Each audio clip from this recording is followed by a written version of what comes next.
Do you know that the most dangerous weapon in your house is not a gun or a knife, but the muscle sitting right behind your teeth?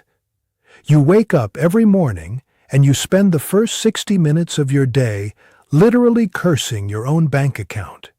You think you are just expressing your feelings or being realistic about your situation, but in the world of the hidden wisdom, there is no such thing as a casual conversation. Every syllable that leaves your mouth is a spiritual command.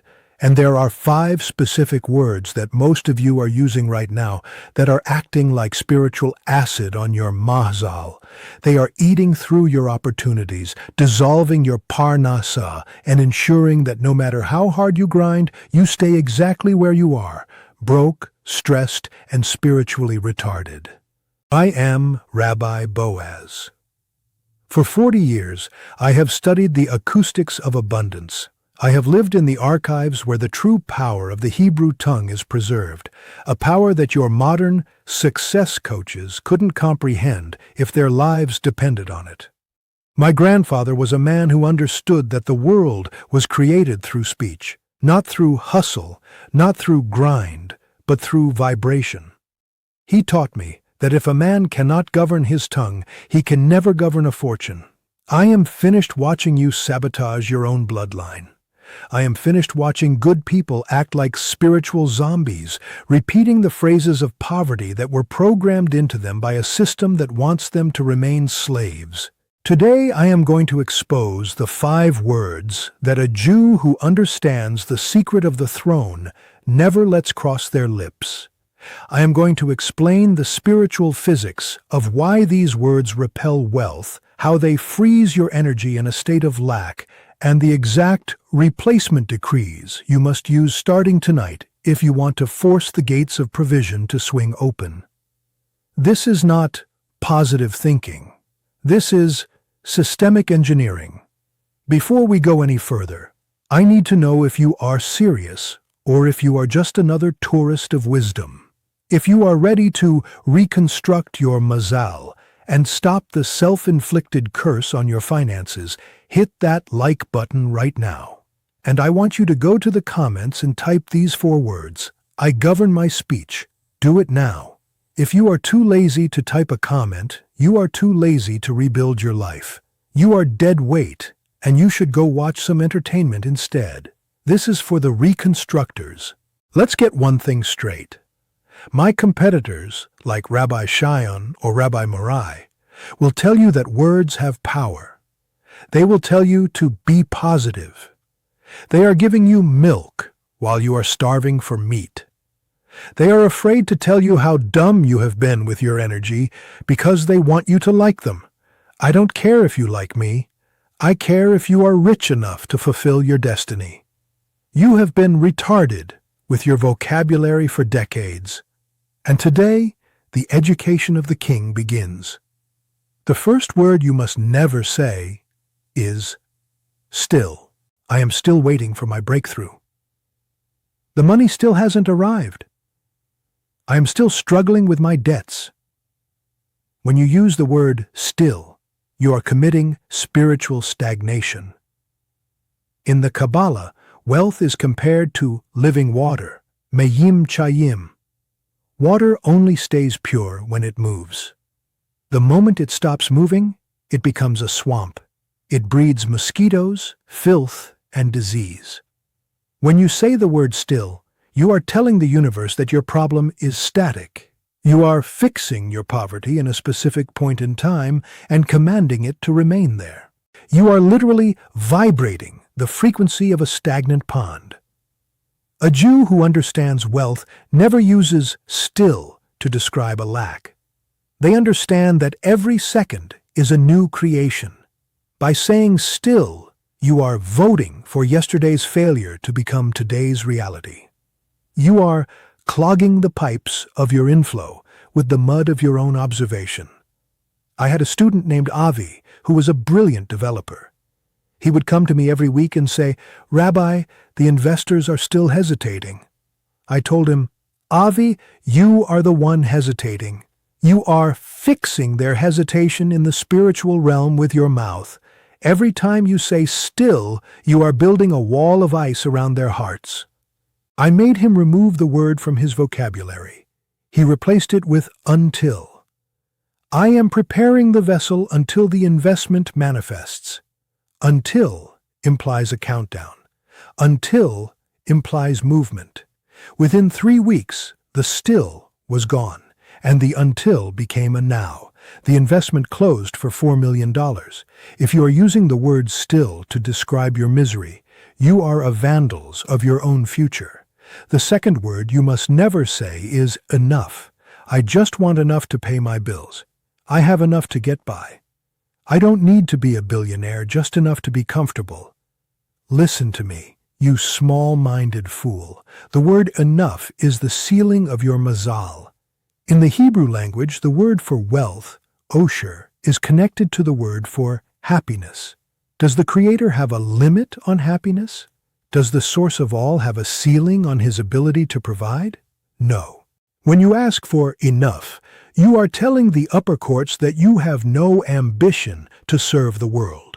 You are saying, just give me what I need for my own selfish comfort, and I will be satisfied. You are contracting your vessel to the size of a thimble. Why would the King of the universe entrust a massive ocean of capital to someone who only wants a cup of water? A billionaire never seeks enough. They seek REV-va, overflow. They want so much that they can build hospitals, fund schools, and sustain entire generations. Enough is the language of the slave who is afraid of responsibility. Enough is a spiritual handcuff. If you only have enough for your bills, you have nothing for the poor. You have nothing for the light. You are being greedy with your potential by asking for enough. You must replace this with overflow for the sake of the kingdom. The third word you must never say is if. If I had more money, I would give more. If the economy was better, I would start the business. If I had a better upbringing, I wouldn't be in this mess. The word if is the word of Amalek. In our tradition, the nation of Amalek represents doubt. The numerical value of Amalek is the same as the word for doubt, S-A-H-fek. When you say if, you are living in an alternative reality. You are splitting your energy between what is and what might have been. You are unplugging yourself from the present moment, the only moment where the light of the infinite can actually reach you. By saying if, you are making an excuse for your own laziness. You are telling the universe that you are a victim of circumstance rather than a master of your own vessel. A master of wealth knows that there are no ifs in the divine plan. There is only what is and what I will do with it. When you live in if, you are a ghost in your own life. You are chasing shadows while the gold is sitting right in front of your face. You must kill the if tonight.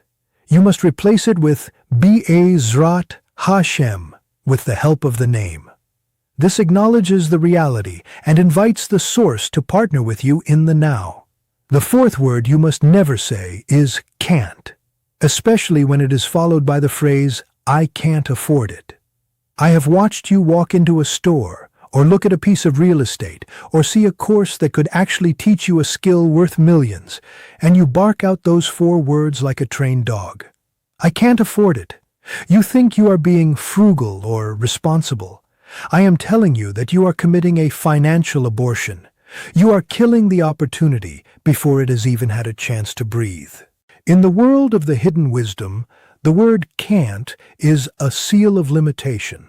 When you say, I can't afford it, you are making a legal deposition in the heavenly court. You are testifying under oath that the source of all has limited your supply. You are declaring that your current bank balance is the final truth of your existence. And because the universe operates on the law of measure for measure, the system responds by ensuring you stay in a state where you can't. A master of wealth never uses the word can't in relation to their potential. They understand that if an opportunity has appeared before their eyes, the seed money for that opportunity is already in transit. By saying can't, you are effectively refusing the shipment. I had a student named Mendel who wanted to invest in a tech startup. He needed $50,000. He told me, "Rabbi, I can't afford it. I only have $5,000. I told him, "Mendel, stop being dumb with your speech. You are shutting the valve. Instead of saying you can't, ask the question that forces the heavens to answer, how can I afford this?" The difference is the direction of the heart. What we call ka-va-na. Can't is a wall. How is a door. When Mendel shifted his language, his brain stopped shutting down and started searching. Within 48 hours, he realized he had an old insurance policy he could borrow against. He found the remaining $45,000. That startup was bought out 2 years later, and Mendel's share was worth $3 million. If he had stayed in the can't mindset, he would still be sitting in his small apartment, complaining about the cost of living. You are drowning in possibility, but you are choking on your own words. The fifth word you must never say is broke. I am broke. We are broke this month. He's just a broke guy. This is the identity curse. When you say you are broke, you are not just describing your wallet. You are describing your neshama, your soul. In the Hebrew language, there is no word for broke in the way the West uses it. We have the word ni, poor. But even that word has the same root as anenu, to answer. Being poor is simply a question that is waiting for a divine answer. It is a temporary state of waiting for the harvest. But broke implies that something is shattered. It implies that the vessel is destroyed. If the vessel is broke, it cannot hold blessing. You are telling the master of the treasury, "Don't bother sending the gold here, because the floor has fallen out. It will just leak onto the ground." You think it's just slang. I am telling you it is spiritual suicide. You are engraving the frequency of a shattered jar into your own forehead. Jewish families who understand wealth never use this word. Even when they have $0 in the bank, they say, "I am currently between harvests," or "The manifestation is delayed, but the supply is intact." This keeps the vessel whole. This keeps the mazal from leaking. If you label yourself as broke, you are telling the angel of provision that you are no longer a functional partner in the market. You are retiring yourself into poverty. Listen to me. We are reaching the moment of reconstruction in this video. You have heard the 5 words that are currently poisoning your life. You feel that holy conviction in your gut because you know you have said these words 5 times today already. You realize that you have been your own worst accuser. You have been cursing your own well, and then wondering why the water is bitter. But knowing the words of death is not enough. You need the codes of life. You need to know how to reprogram your internal computer so that your mouth becomes a magnet for millions. This is why I have put everything I know into the Mazal reconstruction. Listen to me very carefully. This video is just the surface scrape. The ebook is the full system upgrade. Most of you are greedy for success but lazy with your education. You will spend $40 on a toxic meal at a fast food joint, but you will hesitate to spend that on the spiritual technology that could fund your retirement. This is the poverty loop. You are dumb with your capital. In the Mazal Reconstruction ebook, I don't give you motivational fluff. I give you the 7-day speech fast protocol, exactly how to purge the poverty vibration from your nervous system. I reveal the midnight inscription, the specific Hebrew letters you must visualize before you speak to a boss or a client to force their favor. I show you the geometry of the vow, how to use your words to create spiritual contracts that the angel of loss is legally forbidden from breaking. I expose the 3 forbidden phrases spoken in the bedroom that are currently clogging your parnassa before you even wake up. The link is in the description and pinned in the first comment. If you think the price is too high, then you are still a slave. You are telling the universe that you are not worth the investment, and the universe will agree with you. The reconstructors are already clicking the link. The beggars are still listening for more free candy. Which one are you? Now, let us move to the identity curse warning. You must understand that every time you say the words "I am," you are performing a divine act. The name of the Creator that was revealed to Moses at the burning bush was Eya Asher Eya, I am that I am. When you say, "I am tired, I am broke," or "I am unlucky," you are taking that sacred power and using it to engrave a lie. You are using the engine of the universe to drive your life into a ditch. From this moment forward, you are forbidden from using the words "I am," followed by anything that you do not want to see manifested in your bank account. You are a prince in exile who has forgotten his royal grammar. It is time to speak like the owner of the field, not like the dust on the ground. I am about to give you the replacement decree ritual. This is the practical work you must do tonight to bleach your soul of the old poverty words. But first, check your heart. Are you still looking for a shortcut? Are you still being stingy with your focus? I am giving you the keys to the kingdom, and most of you are playing with your phones. Wake up. The world is resetting. The old economies are dying. If you do not have the spiritual infrastructure to command your own mazal, you will be swept away by the flood of lack that is coming for the undisciplined.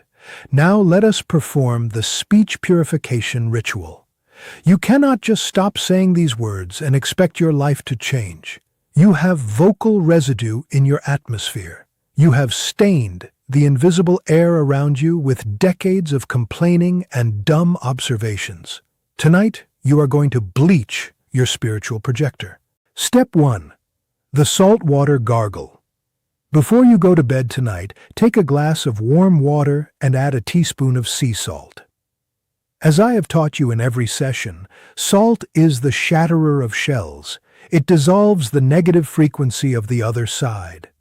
You will gargle this water for exactly 30 seconds. As you do, visualize the salt pulling out every word of death you have spoken today.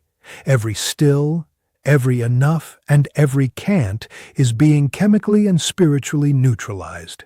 Spit the water into the sink and say, "The old mouth is gone. The new mouth is born." Step 2. The midnight breath inscription. At exactly 12 o'clock midnight, you will stand in front of your mirror, the mirror you have already prepared with the 7-letter code. You will take a deep breath, hold it for 7 seconds, and then exhale slowly onto the glass. On the steam of your breath, you will use your right index finger to trace the Hebrew letter Hey. The letter Hey represents the breath of the Creator. It is the letter of deed and action. By breathing it onto the mirror, you are reinitializing your own breath. You are telling the universe, "My words are no longer air, they are command." Now let us move to the 3 words of gold that must become the foundation of your new financial vocabulary. If the 5 words I exposed earlier are the acid, these 3 words are the alkaline. They balance your mazal and force the upper treasuries to recognize you as a master of inflow. The first word of gold is yesh, there is. Most of you are blind. You look at your table and say, "There is nothing." You look at your business and say, "There is no growth." A Jew who understands wealth always speaks from the state of yesh. Even if you only have a single penny, you do not say, "I have no money." You say, "There is substance in my hand." In the Hebrew language, yesh is the root of Yeshuah, which means salvation. Provision always begins with the acknowledgement of substance. When you say yesh, you are performing an act of spiritual magnification. You are telling the atoms of your reality to multiply. If you cannot find the yesh in your current situation, you are being spiritually dumb. You are looking for the ocean while ignoring the drop in your hand. Stop the logic of empty and begin the logic of yesh. The second word of gold is hodu. Give thanks, acknowledge. This is not a thank you to a waiter. This is a legal acknowledgement of source. In the world of the hidden wisdom, hodu is the frequency that seals the blessing. The reason your luck is inconsistent is that you take credit for your wins and blame the universe for your losses. You are being a dishonest partner. By saying hodu before you receive, not after but before, you are prepaying the spiritual tax. You are telling the angel of provision, I already recognize that the gold is yours. I am just the manager. This removes the ayin hara, evil eye, from your life. The other side cannot attack a man who is constantly acknowledging that he owns nothing because there is nothing to steal from him. He is just a channel, and a channel that stays open with hodu is never allowed to run dry. The third word of gold is hatzlacha, success, prospering. Most of you are afraid of this word. You think it makes you sound arrogant. You'd rather say you are doing okay or getting by. You are cursing your own capacity with your false humility. The word hatzlacha is a command. It comes from a root that means to cross over or to penetrate. When you say hatzlacha, you are telling your projects, your investments, and your daily actions to break through the barriers of the physical world. In our tradition, we don't wish someone good luck. We say bahatzlacha, with prosperity. We are commanding the outcome. Stop being weak with your desires. If you are working on a deal, you don't say, I hope it works. You say, this is a vessel of hatzlacha. You are engraving the victory before the battle has even started. Listen to me, you are at a legal crossroads. You have watched this video, and your ignorance is officially dead. You can no longer claim that you didn't know why you were struggling. You now know that your mouth has been a machine of poverty. You know the 5 words to kill and the 3 words to crown. But I am going to tell you the brutal truth. 95% of you will do nothing with this. You will close this video, you will wait 3 hours, and then you will say, I'm still tired, or we can't afford that. You are addicted to your own victimhood. You are a spiritual slave who has been offered the key to the gate, but you are too lazy to turn the lock. For the 5%, the reconstructors, the journey does not end here. I have spent my entire life gathering the deep schematic. I am talking about the Mazal reconstruction. You see, this video gave you the vocal code. But what about the midnight code? What about the geometric inscriptions for your office? What about the Maaser calculation that triggers a 100-fold return? In the Mazal Reconstruction ebook, I don't give you religious stories. I give you spiritual blueprints. I show you the 7-day speech purge, the exact protocol to remove the poverty stain from your subconscious mind permanently. I reveal the forbidden words of the bedroom, the things you say to your spouse that are literally short-circuiting your parnassa before the sun even rises. I give you the alphabet of inflow, the specific way to visualize the Hebrew letters to force the market to pay you what you are worth. I expose the 3 silent leaks in your email signature and your digital presence that are repelling high-value opportunities. The link is in the description. The price is a sieve.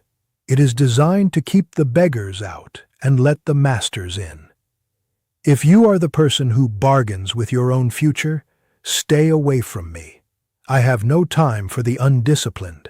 I am looking for the people who are ready to rebuild their throne of wealth and provide for 7 generations. Stop being dumb with your most valuable asset, your time. Click the link. Begin the reconstruction. Now, let us conclude. Tonight, you are going to gargle the salt water.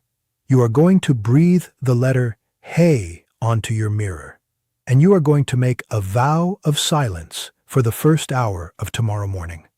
No complaining, no still, no can't. If you do these three things, if you govern the muscle behind your teeth, the angel of abundance will finally be able to hear you. He has been trying to send you the codes of provision for years, but your own static has been blocking the transmission. The gates are open. The key is in your mouth. Use it. I am Rabbi Boaz. I have shown you the weapon. Now show me your victory. Subscribe if you are ready for the hard reality. Click the link if you are ready for the millions. Shalom.